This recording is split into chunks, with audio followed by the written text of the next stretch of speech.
పునాది ఇచ్చినది అపోస్తలులు అనగా యేసుక్రీస్తు ప్రభు ద్వారా మరి ఏర్పాటు చేయబడిన అపోస్తలులు ప్రారంభించిన రోజే, అంటే క్రీస్తు ప్రభు పునరుత్థానుడైన రోజే వారు దేవుని ఆరాధన చేయడం ప్రారంభించారు. కనుక మరి యేసుక్రీస్తు ప్రభుని మనం ఎందుకు మరి ఆదివారం కూడుకుంటామంటే పునరుత్థాన దినం. ఈరోజు ఏంటంటే పునరుత్థానపు పండుగ. యేసుక్రీస్తు ప్రభు మరణమును జయించి తిరిగి లేచిన పునరుత్థానుడైన క్రీస్తు. అందుకే మనం పునరుత్థానమును గురించిన విషయాన్ని ఇక్కడ చూచి ప్రకటన గ్రంథములోకి వెళ్ళి మూల వాక్యములోని సత్యాన్ని ధ్యానము చేయడానికి మనం సిద్ధపడదాం.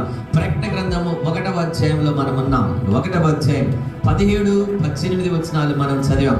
అందులోని అంశాన్ని మనము ధ్యానము చేయడానికి మనము సిద్ధపడదాం. Christ risen the death priest అన్న అంశాన్ని మనము ధ్యానము చేద్దాం. అనగా క్రీస్తు